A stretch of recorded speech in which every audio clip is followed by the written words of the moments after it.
What's up, guys? So if you're watching this video the day that it's released, then right now I am in Chicago for the weekend at a wedding. I brought my cameras with me, so hopefully I can vlog while I'm there. But in the meantime, I wanted to share a video that I shot last week. In the video, I'm taking you to our skills center where you can see some of the equipment that the surgeons use to train our skills when we're actually outside of the operating room. Let's go. So yesterday I had a 24-hour shift on trauma, and that meant that today, after I was done napping, I've had the rest of the day to kind of catch up on personal stuff. So I've brought you here to our simulation center because I'm getting a little bit of practice on the endoscopy simulator. This is really the best place to get good at the core skills, because when you're actually doing colonoscopy on patients, you want to know what you're doing. You don't want to be learning for the first time. So this is where I like to come to sort of brush up and hone my skills. And also, if it's been a little while since I've done colonoscopies in the operating room, this is another great place for a refresher.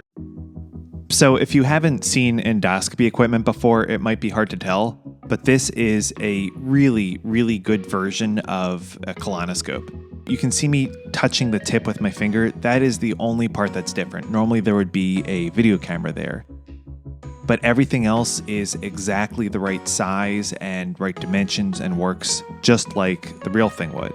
So if you see my thumb note right now, I'm toggling that up-down thing, and that actually controls the direction of the tip.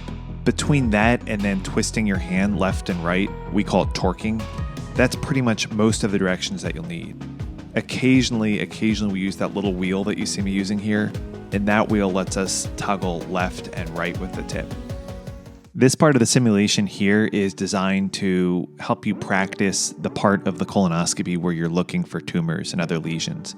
So this is kind of what the inside of the colon looks like. And what you're supposed to do is practice slowly coming back with the endoscope and looking for lesions. If you can tell in the top right corner of the screen, there's this little hint, and that is something that'll often happen during colonoscopies where the actual tumors and lesions are hiding behind folds. So this machine is getting you to kind of practice looking for those lesions, visualizing it in the center of the screen, and then it kind of highlights the thing in green and gives you a little check mark.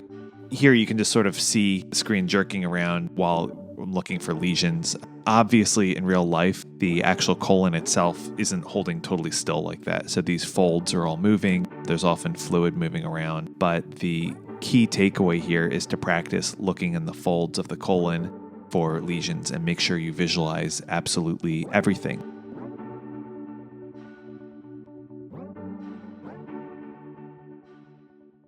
Alright guys, well that's it for now. I know this week's was a short video, but there are a bunch more to come. As always, if you're new to this channel, make sure to click that subscribe button below. And if you have any questions about this video or ideas or requests for future videos, make sure to leave me a comment. I promise to read every single one. Alright guys, I'll see you in the next video.